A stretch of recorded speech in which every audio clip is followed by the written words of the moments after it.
जोशी जी, बहुत बहुत स्वागत है रिपब्लिक भारत पर। प्रचंड बहुमत से आप आए, मीडिया को भी, जनता को भी और पूरे जो हिंदुस्तान है वो देख रहा है कि राजस्थान में सिरमौर किसके सर पर सजने वाला है। थोड़ी पिक्चर क्लियर करिए। देखिए, मैं सबसे पहले आपके माध्यम से राजस्थान की जनता का धन्यवाद देता हूं, आप लोगों का भी धन्यवाद देता हूं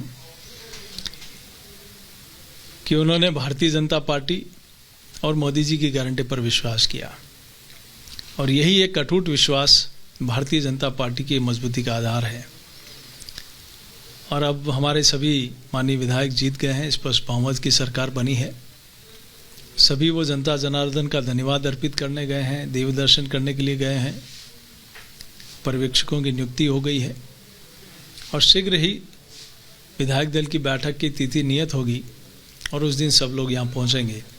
लेकिन मैं सोचता हूँ कि जिस प्रकार से राजस्थान की जनता ने सत्य का साथ दिया, धर्म का साथ दिया, न्याय का साथ दिया, सनातन का साथ दिया, विकास का साथ दिया, ये अटूट विश्वास मोदी जी और भाजपा के प्रति रहा है। और मैं एक पार्टी का कार्यकर्ता होने के नाते ज़रूर कह सकता हूँ कि पार्टी ने चुनाव से पहले एक संकल्प पत्र जनता के बीच में दिया था, जो उन्हीं के बीच में जाकर उन्हीं की राय के आधार पर बनाया था।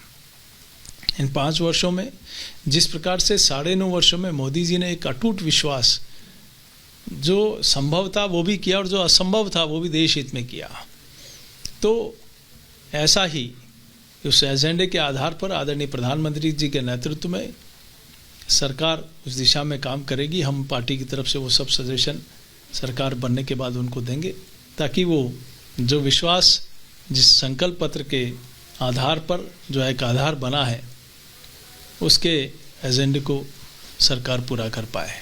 चेहरे पर चुनाव लड़ा गया प्रधानमंत्री नरेंद्र मोदी के, लेकिन बाहर ये मैसेज जा रहा है कि अगर उनके चेहरे पर चुनाव लड़ा गया है तो ये खींचतान वाला माहौल क्यों लग रहा है, रशाकशी क्यों दिख रही है, प्रेशर पॉलिटिक्स क्यों राजस्थान में ऐसा समझ आ रहा है? क्योंकि पब्लिक को भी ये दिख रहा है और मीडिया में भी ये मैसेज है कि अगर पीएम मोदी के चेहरे पर चुनाव लड़ा गया तो फिर क्लैरिटी होनी चाहिए, अनाउंसमेंट होना चाहिए, विधायक दल की बैठक होनी चाहिए, पर्यवेक्षक नियुक्त हो गए, ये डिले क्यों हो रहा है? फिर 3 तारीख को रिजल्ट आए हैं, उसके बाद से देखिए बहुत लंबा वक्त हो गया है। कहाँ रसाकसी, कहाँ दिखाई दे रही है रसाकसी?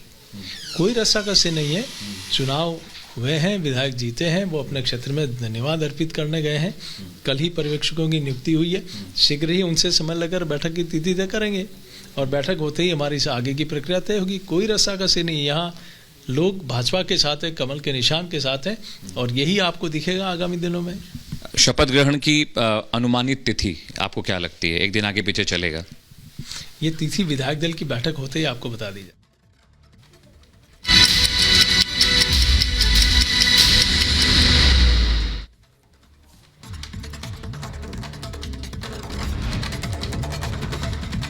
मुख्यमंत्री के ऐलान से पहले छत्तीसगढ़ में हलचल तेज। रायपुर में जुटे बीजेपी के दिग्गज विधायक दल की मीटिंग में तय होगा मुख्यमंत्री का नाम।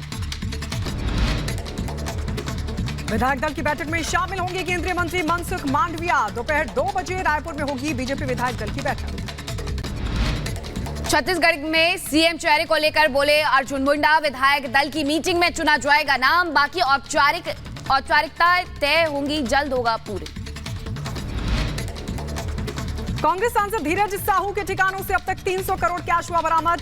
बलांगीर में नोटों की गिनती लगातार जारी। झारखंड, ओडिशा और पश्चिम बंगाल से कैश बरामद। आईटी ने धीरज साहू के 10 ठिकानों पर मारा छापा। 176 बैगों से नोट किए हैं बरामद। सुखदेव गोगामेनी हत्याकांड में गिरफ्तार शूटर्स को शिफ्ट किया गया जयपुर। दिल्ली पुलिस के घेरे में नजर आया शूटर रोहित और उधम।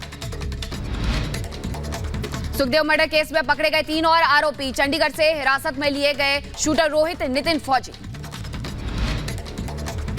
शूटर नितिन और रोहित, सीसीटीवी फुटेज में उनका चेहरा आया सामने।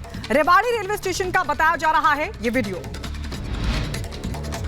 शूटर से पूछताछ में पुलिस का बड़ा खुलासा हुआ है। वीरेंद्र चौहान ने रची थी सुखदेव मर्डर केस की साजिश। हथियार भी कराए जा रहे थे मुहैया। यूपी के बुलंदशहर में पुलिस के साथ मुठभेड़ में 25,000 का इनामी बदमाश हुआ जख्मी। बदमाश के पास से तमंचा और कारतूस बरामद। उत्तर प्रदेश के संभल में चाकू से गोद कर मीट कारोबारी की हत्या कर दी गई है। फिरौती नहीं देने पर वारदात को दिया गया अंजाम। पुलिस ने आरोपी को गिरफ्तार किया। गाजीपुर में मुख्तार अंसारी की करीबी रियाज अंसारी के कार्यालय पर चला बुलडोजर। लंबे समय से फरार चल रहा था रियाज पर 25,000 का इनाम भी था घोषित। उत्तर प्रदेश के झांसी में नगर निगम टीम ने चलाया अतिक्रमण हटाओ अभियान। सरकारी जमीन को अवैध कब्जे से कराया गया मुक्त। बुलडोजर की मदद से हटाया गया अतिक्रमण।